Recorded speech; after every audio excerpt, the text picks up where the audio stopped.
Yeah. I'm a firm believer in like you do good, good is going to come back to you. If you exude positive energy is going to come back to you.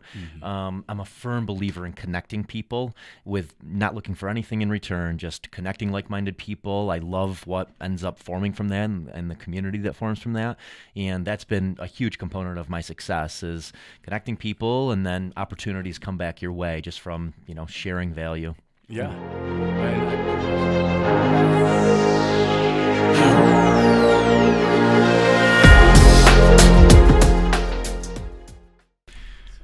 All right, this is the Blue Collar Entrepreneur Show, episode 43. I'm your host, Kurt Belding, and I got a guest today, Mr. Eric Hinman.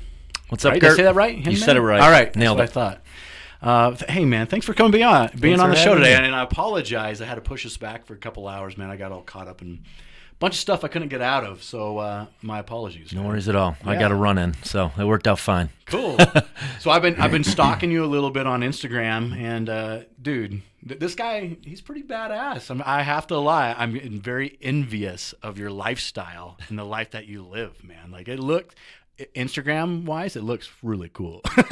Pretty badass. I'm very grateful. Doing what I love every day, and I like to say I'm writing this epic chapter right now called Chasing Perfect Days. I was reading that. Chasing the perfect day or perfect days? Chasing perfect days. Perfect days. Yep. Tell me about that, man. What do you mean by perfect days? Yeah, so just getting into my flow state every single day, being in an environment, being around people that bring me positive energy, doing things that I enjoy doing that put me in my flow state every single day. So exercise in the morning, which is usually a CrossFit workout, meeting with a like-minded person for lunch, going on some kind of afternoon adventure, running through the mountains, biking through the mountains, meeting with another like-minded person for dinner, and then doing my recovery routine. And, those are the things for me that amount to wins and get me in my flow state every single day. Sounds like the perfect day. As you're developing the perfect day, have you found things that are not perfect for you during the day? Like you thought this was going to be part of your perfect day, but you're like, man, you know what? I don't really like that, or that stressed me out, or you know what I'm saying? It did take a while to develop that perfect day. Yes. So sitting still, I'm not very good at. So this is hard for you right now. Well, this is good because we're having a great conversation. Okay, good. But just like sitting around not doing anything, that is something that I am not very good at to a fault. I'm not good at relaxing. I'm addicted to one thing that I'm super addicted to, and it's productivity. Yeah, same. If I'm sitting for 30 minutes and I'm not doing something productive, I freak out. Yeah, I am the same way. So that's something.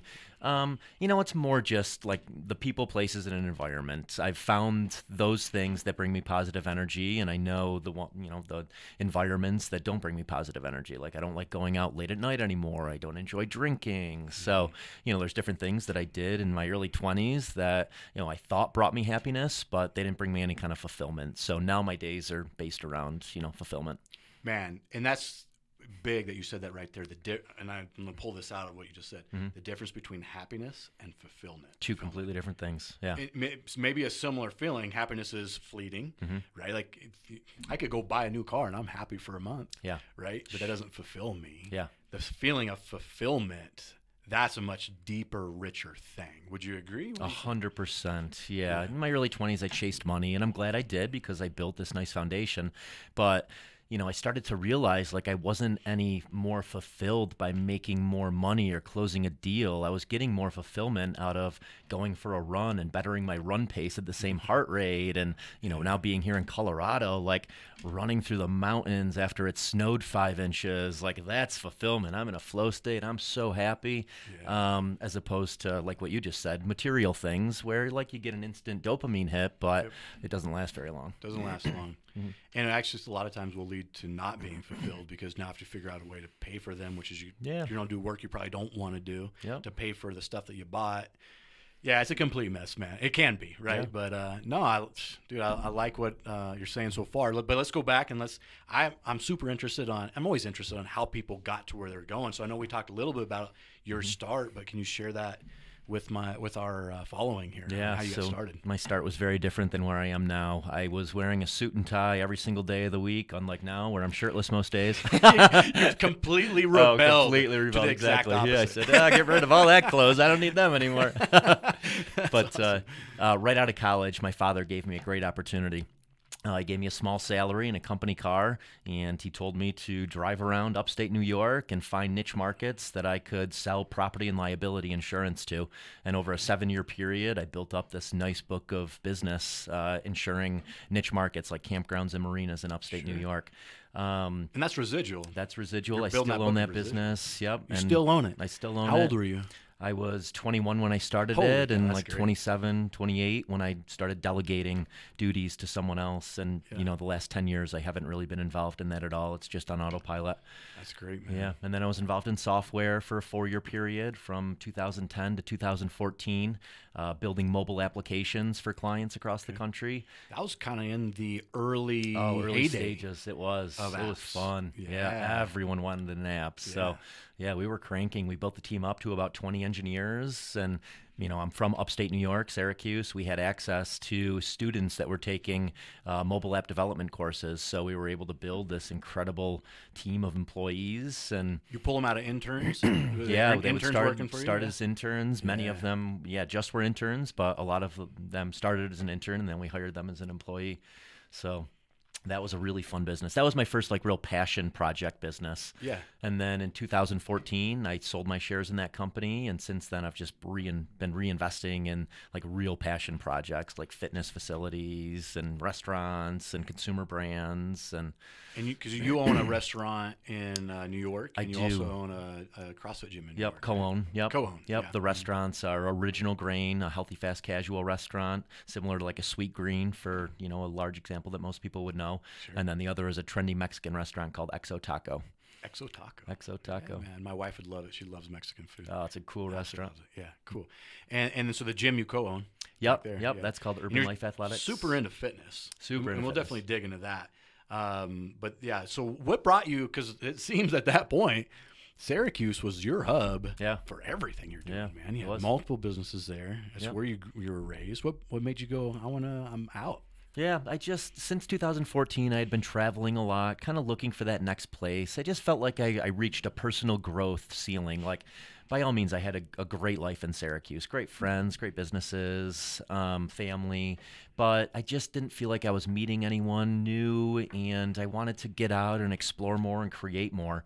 And I really like Santa Monica and Venice. I thought I was going to land there until I was invited to Boulder, Colorado for a company that I was working with called Matador. They make packable adventure gear. And the head of marketing invited me to spend a week with he and his family. And I just fell in love with the lifestyle. I was running up Mount Sanitas every single day. I found a great CrossFit gym there to train at. It's now called Boulder Athletics. And more than anything, I tell people, like, you can see the beauty of Colorado from pictures, but you can't see the smile on everyone's face and the positive energy. Like, people love being here.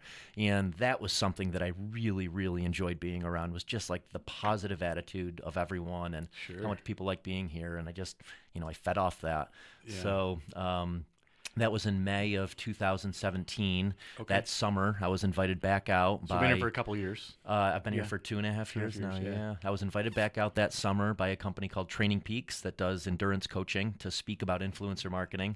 Okay. And it was during that trip when I decided to start renting a place in Denver and, start transitioning my life to here and making this home base. And here you are, man. Yeah, last year and a half, it's really been home base for me. I'm from Nebraska. Yeah. Which I know. There's nothing there. Yeah, but corn. Corn. That was a good, in football. Cornhuskers. That's it. Man. Yeah. Corn and Cornhuskers, the football team. There's not a lot to do there, but I used to grow up in a small community, and it was the same thing. Everyone was happy to be there. Everyone liked everybody. You wave at everybody. Everyone knows everybody.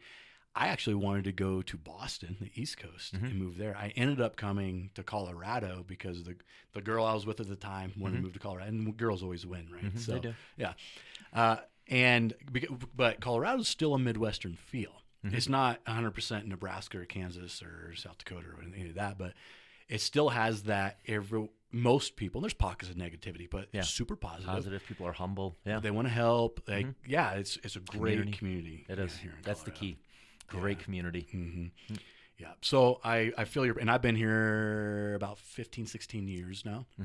And I'm not going anywhere. I love it, man. I love the mountains. I love hunting, so I'm always in the mountains hunting.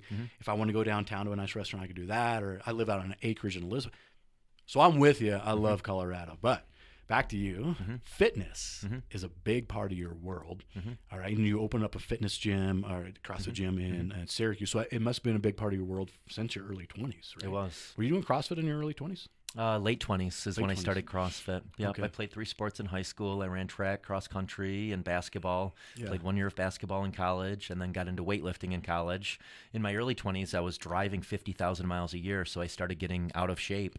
And in my mid to late 20s, I hired a personal trainer that got me back into good-looking shape, and it was doing CrossFit-type workouts before I knew what CrossFit was. Sure. And I signed up for a 15K race, the Utica Boilermaker, and I had a running background, and I ended up running like 8:30 per minute mile pace, and was just crushed afterwards. And I realized like looking fit and being fit are 2 completely different things. So I started 8:30 is good for me, man. Yeah, for 15 miles. Yeah, 15K, 9 miles. Oh yeah, 9 miles. Yeah, okay. Yep. I mean now, geez. I ran a 6:55 pace for 6.5 miles today at a 130 heart rate. So it's crazy, like how far I've come with the aerobic capacity. Yeah. But that was my wake up moment of like I need to start doing aerobic stuff too. And ultimately that led to triathlon. I had no swimming background, and I signed up for a sprint triathlon in 2009 or 2010, and almost drowned in the swim. Did pretty well on the bike, passed more people on the run, and it was one of those things where like I knew I could do better, but I did well enough that I was excited, like, wow, I think I could, take this sport somewhere. Yeah. And it's one of those sports where it's kind of like entrepreneurship. It's how much purposeful practice you put in, you control the outcome. Correct. So I hired a coach and just started craving like longer and longer distances. Did an Olympic, and then a half Ironman, then a full Ironman, then had the lofty goal of qualifying for the World Championships in Kona, Hawaii, which I did twice. And just amazing. Like broke it down into like just daily purposeful practice, and realized that if you focus on something for a long period of time, if it doesn't require some kind of, super genes, you can be successful at it. So, Dude, I was just thinking, you have done more in your 30-some years, I won't say your exact age, your 30-some years of being on this planet than, I would say, you put together 1,000 people over their lifetime, man. You've done more than all those people combined, which is aspiring to me, because I try to max out my life too. So one thing that's slacking right now is my fitness and my aerobic capacity. Opening up a gym is making me fat because I'm always busy. Yeah, you're busy working on that gym. Yeah. Man, so, all right. So that's kind of your background, like big time into fitness. Ironman, that's great. The world's, what'd you call world's? Ironman World Championships. Ironman World Champions, yeah. Let's fast forward to now. Now you're living here in Boulder, Colorado. Yeah. Didn't you go to the CrossFit Games? I have not gone to the CrossFit Games yet. I thought it must have seen on your profile CrossFit game athlete or something like that. But nope. Catch me up. So what's going on now? Yeah, so I live here in Denver now. I am in Boulder about 5 days a week, though, running through the mountains there. And through Ironman, I started developing this, small following on social media, very niche around health and wellness.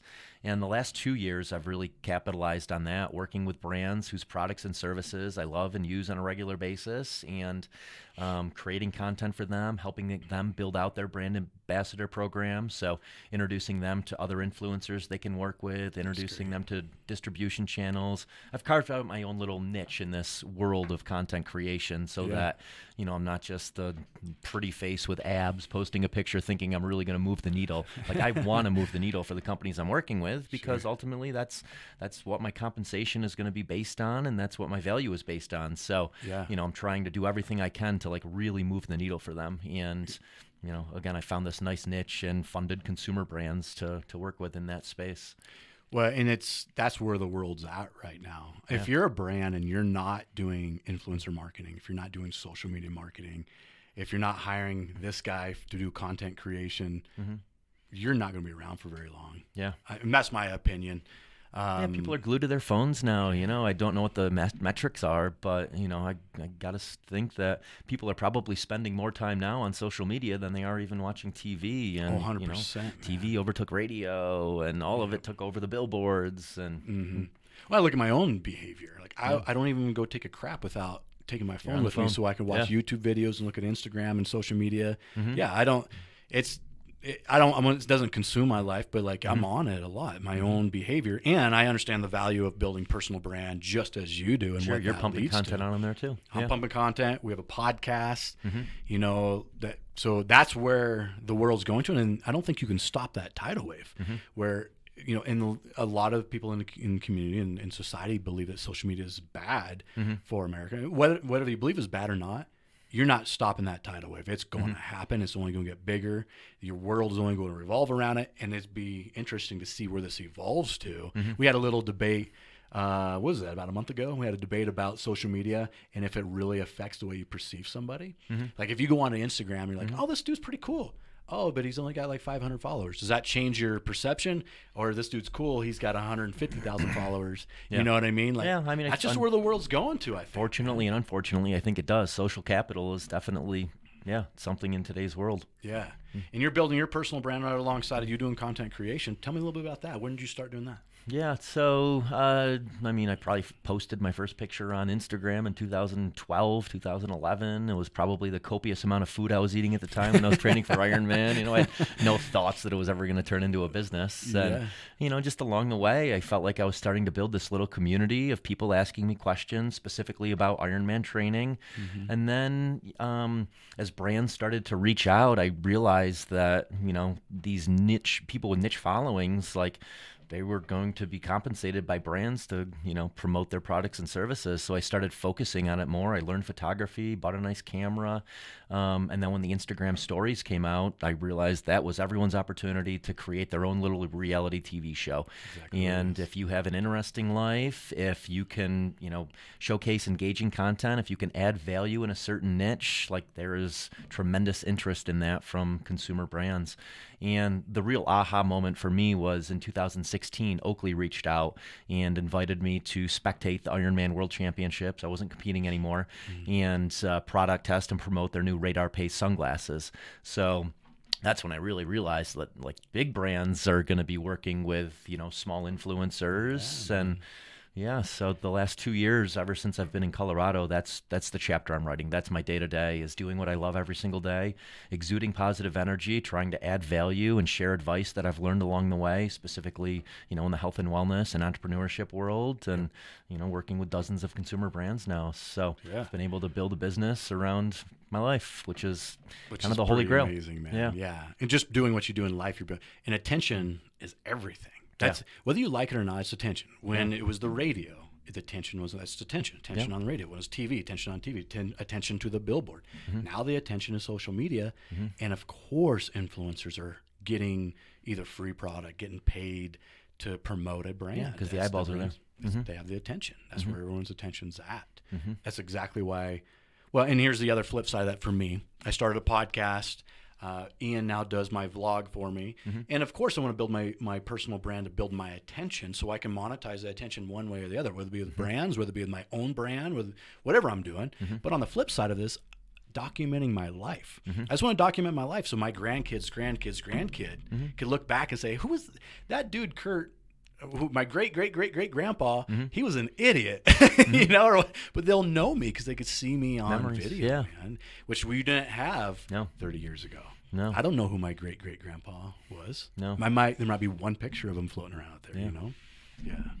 So I think it'd be interesting for your grandkids to look back, and maybe that grandkid has similar traits like you do. Maybe he's a born entrepreneur like you are. I'm assuming. I believe that entrepreneurs are born. They're not really creative. They're just born that way, especially a serial entrepreneur like yourself, like me. Yep.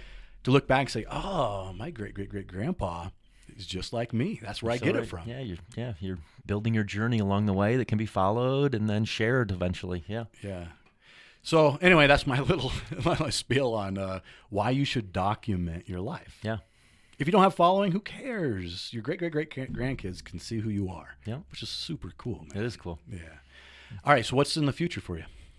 So we chatted beforehand about the chapter I'm writing, which I like to call Perfect Days. Yeah. And I'm not looking too far into the future, honestly. I'm really just thinking about the next day. I certainly have things planned out, but, I know, again, those things that I want to do every single day that leads to complete fulfillment for me. So I'm just doing that every single day and knowing that by doing that and meeting new people and exuding positive energy, that opportunities are going to keep coming my way. And I'm just kind of letting them come in right now rather than chasing too much. Yeah. I think you brought up 2 big points there. One is being present. Yeah. I think that's super key, man. So key.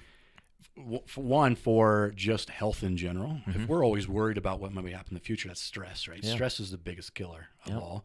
Being present, I'm present right here with you right now. I'm not thinking about tomorrow. I'm not thinking about a month or a year from now. I'm like, we're having a good time having a conversation here. This is healthy and this is fun for me. Yeah. Being present is super key. The other point I was going to bring up was, now I forgot. Presence is what leads to flow state for me. So, for example, when I'm, having a conversation, we get into a flow. When I'm downhill mountain biking and I have to be in the present moment because it's technical terrain, I'm in my flow state. I'm not thinking about anything else, and the high from that afterwards is so tremendous. Downhill trail running. So, a lot of the things I do, they're serving multiple purposes. Like I could go for a run on the road, and sometimes I do get into a flow state when I do that, but I know that it's more likely I'm going to get into that flow state and be super present if I'm downhill trail running where it's technical terrain and I'm forced to be in that present moment. Yeah. So a lot of the things I do now are for that to train my mind to be in the present moment. Yeah, for sure. Thanks for saving me on that when I forgot my question. Yeah. Well, because we're distracted so much in today's world with notifications on our phones, and we're just immersed with content. So you kind of have to retrain your brain on a regular basis to be in the present moment. Otherwise, your mind is always going to be distracted. And I think both of us know, like, to be successful in anything, you have to focus. Super focused and for a long period of time. Yeah. 100%. And I've read that you do that a lot you have a lot of routines in your day. I do. To make sure that your brain power is not caught up with figuring out what to eat. Like you eat like the same salad. The exact same salad at the same time every single day. I take my meetings or phone calls at the exact same, when I'm eating, because I know I have to eat 3 times a day. So my day is kind of built around when I want to do certain things. Exactly. In which I do something similar where I have food here, so I just grab this, but I wear the same crap pretty much every day. I don't have to think about anything. Then you can be creative in other things, because decision-making fatigue it's real. It is real. By the end of the day, man, my wife said, "Hey, what do you want for dinner?" I'm like, no.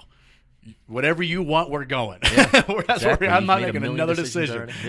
It's whatever you want. Yep. That's why my wife loves me so much. She's just like, you just always say whatever you want. I love it. I can do whatever I want. It's because I can't make another decision. Like you can have whatever you want. Yep. You seem to be very spiritual. Is that correct? I definitely am very mindful. Okay. So a lot of this came back to just figuring out like how to get into my flow state every single day and like what I'm getting positive energy from. So yes, definitely mindful of doing similar things day in and day out to live a very fulfilled life. I'm a huge proponent of like authentic connection and having deep conversations, and I've gone to numerous workshops on that. Just connecting with people is what we were meant to do, and community is something that is ingrained in us, and it's I'm happiest when I feel like I'm a part of a community. So I believe the meaning of life. Everyone wants to know what the meaning of life is. For me, the meaning of life. Ian, this is good. You got to catch this one for my vlog. Yeah. The meaning of life is human connection and human experience. Yeah. And it seems like it aligns a lot to you. It's so true. Whatever that experience is, and that experience doesn't always have to be positive and good. A negative experience makes that next positive experience that much richer, right? So like if everything was always rainbows and unicorns, okay, it's like being on the beach for like 30 days straight. Beach is really cool, but it gets kind of old after 30 days. Yeah. So a human experience also has to incorporate that negative experience you get too. Obstacles. So that's something I'd love to chat about. Let's do it. So I like putting obstacles in my life. So, the last couple of years have been fantastic. And sometimes I just feel like when life is like just throwing you slow pitch after slow pitch, like you need to purposely put an obstacle in. So I signed up for the Leadville 100 mountain bike race. That was my big obstacle last year of just something that like I didn't have to do. And like it was a suffer fest, but I'm so glad I did it because it was an obstacle that I had to train for and I had to overcome to then like be like, wow, I accomplished that. And the feeling of accomplishment is tremendous after doing something like that is, a grueling event. And then on a daily basis, it's like my CrossFit workout. Like, they hurt. Sitting in cold water, sitting in cold streams, sitting in, really hot saunas. Like these are obstacles that I like putting into my day-to-day to seek discomfort and then ultimately grow from it. Growth. Yeah, because you can't grow when you're comfortable. No, you can't. You can't. You got to get uncomfortable, right? Like, so you put these obstacles, and it must be, dude. And I got to ask you here too, is I run a bunch of stuff also, and it seems like I'm a firefighter more than I am anything else. The only time I really get a call is when there's a huge problem. Do you get that right now with you having your automated businesses? Are you a firefighter, or is everything so well automated that you don't have to put up problems? Yeah, everything is so automated that I'm very rarely sucked into any of the other businesses. Man, I'm jealous. You hear that, Ian? We got to automate better, man. Yeah, so back to the Leadville 100. That's what I wanted to ask you about. I've seen people about to do it. I've been there in Leadville when it was going on. Tell me about that race, man, because you have to go through some. That's a mental race, man. That's not necessarily physical. I mean, it's definitely physical. It's mental, but it's a mental race, man. Right? How's that apply to your real world? Yeah, so it wasn't as physically challenging as an Ironman, just because that marathon is brutal in an Ironman, but it was as mentally challenging, mainly because, I mean, there's times when you're walking your bike up the hills and you're just moving at like half a mile an hour, and you're at mile 46, and you realize you still have another 55 to go, and it's like, oh my God, this is going to be a long day.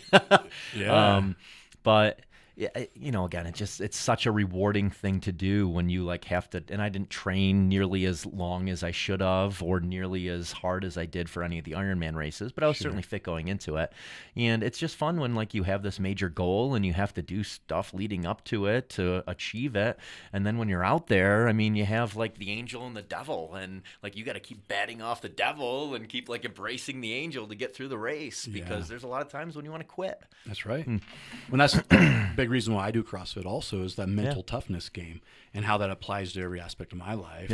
Is that, and when you accomplish something that you don't think you would have or should have accomplished, like, man, I'll never accomplish this, but you actually do it, accomplish that 100-mile race, that is so addictive. And it increases your self-perception to a fact of like, wait, if I can accomplish this, man, what can't I accomplish? Which leads to success. Would you agree? I agree 100%. And it also trains your mind to deal with stress. So, it's a stressful thing leading up to it. It's a stressful day. And, same with like doing the ice baths and doing the extreme heat. Like these are stressors. And I equate it to like getting a flu shot. You get a flu shot so you don't get the flu. And like it takes a lot now to stress me out or knock me off my day. Like if someone cuts me off on the road, a lot of people that like, they get furious about it. It ruins their afternoon. And it's like, I don't care. It doesn't stress me out. And I really equate it to a lot of the stuff I've done to, stress my nervous system. And now my nervous system is just used to it, so it doesn't get stressed out from like these minimal things in life that are just little speed bumps. That's 100%. Yeah. And you develop skills and techniques to handle stress. Exactly. Especially being an entrepreneur, that's one thing. But the physical part that you do every day and the recovery, like that's all preparing stress and how you handle stress. Yeah, 100%. Back to the spiritual side. I know you're not 100% spiritual. Here's my feeling on this is I believe in the universe, right? I don't necessarily believe in like maybe a God or whatever God or you believe, but I believe there's something out there. And I believe the universe can give back what you put in, right? So I think that like when you are mindful on having conversations with the right people and positivity in your life, and you're setting yourself up for that universe to then give back. I do a lot of that stuff myself where I'll do meditation. I love to do meditation because I believe that opens myself up to the universe. Self-perception is really big for me. I'll make sure that I'm always doing the right thing no matter what. If I walk by a trash can, I pick up the piece of trash, throw it away, because I believe that now my perception of self is better, which leads to success and better universe giving me what I actually really want. Mantras I do. Do you do anything like that? Do you do any kind of like mantras or meditation or anything to elicit maybe a little help from the universe? No mantras. One thing I just started doing recently is every single time I go on a run, I usually start with a shirt on. I take it off along the way, and I'll give it to someone in need. Well, that's cool, man. So like that. That's doing good and but knowing. Is the shirt sweaty when you give it away? Not usually. No, it comes off pretty soon after I start running. Usually within the first 2 or 3 minutes. I'm a firm believer in like you do good, good is going to come back to you. If you exude positive energy is going to come back to you. I'm a firm believer in connecting people with not looking for anything in return, just connecting like-minded people. I love what ends up forming from that and the community that forms from that. And that's been a huge component of my success is connecting people, and then opportunities come back your way just from, sharing value. Yeah. Well, and that's a great philosophy. Whether or not it's true or not, it's 100%. But even if it's not, that's the right way to live life. It is. Anyway. It's fulfilling. Right? It's very fulfilling. Yeah. And that's really what it comes down to is how you feel about yourself and sleeping good at night, knowing that you're doing good things, right? So you're basically, I read in your little title on your Instagram that retired at 34. Yeah, 34. See, I did get your age out of you there.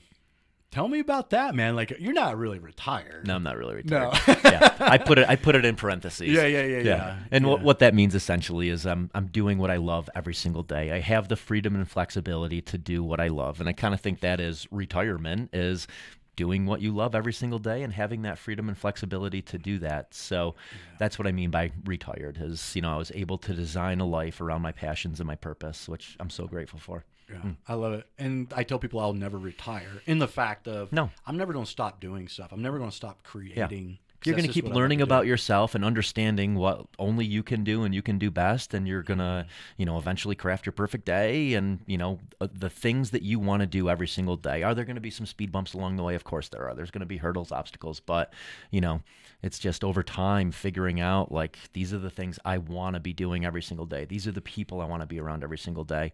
These are the businesses that I want to be involved in, and saying no to everything else that doesn't serve you. God, isn't that hard to say no? It's hard for me. Yeah, practice. And, right, I still say yes sometimes when I shouldn't, but I've gotten much better understanding, like, if it's not a hell yes, then it's a hell no. If you got to think about it, it's a hell exactly. no. Yeah, just go with your gut initially. And I've done that more and more often where, like, it's just I'll try and answer as fast as I possibly can, just going on that gut reaction as opposed to, like, really dwelling on it. Because I feel like if I have to dwell on it, then, don't do it. There's going to be plenty more things that come up that, I can say yes to. Man, that's a great thing that I can take away from this, because I do say yes too much, and I do too much stuff that I don't really want to do, which causes stress, and then I feel like I'm wasting time, and which causes stress. So I can really take that away from this conversation. For our listeners and viewers here, I'm going to put you on the spot. Okay, give me just a couple things that you can give to our viewers on how to live the lifestyle like Eric Hinman here. Yeah. So, first is figuring out what you're really passionate about. And that takes years. I've always been passionate about fitness, but it was really Ironman where I realized that I wanted to base my life around health and wellness. So I think that is one of the most important things you can figure out your life is, like, what is your purpose? What are your passions? And then it's figuring out how to design your life around those passions and your purpose. So you're excited to wake up and just jump out of bed every single morning. And then in today's society, you can't buy coffee without money, so you need to figure out a way to monetize it. So if you can figure out how to monetize those passions and purpose and build your day around that, then you're living a pretty good life. I like it. And listen, guys, you only live one life. Maybe you're reincarnated. I don't know, but if you are reincarnated, you don't remember your life anyway that before. So you live one life. You might as well be doing what you enjoy to do. Don't go through the motions. Yeah, don't buy a bunch of dumb shit where you have to have a certain job to make a certain amount of money and you're miserable. Like, that's not living, man. Even if it's not monetizing 6 figures, maybe you can live on 50,000 that you can monetize to 40,000, 50,000. Yeah, beauty and simplicity. Yep. Simplicity and just living the life you actually want to live, man. And you're doing it. I love it. Eric, man, thanks so much for being on the Blue Collar Entrepreneur Show. I really appreciate it. I learned a lot from Eric. I hope you guys did too.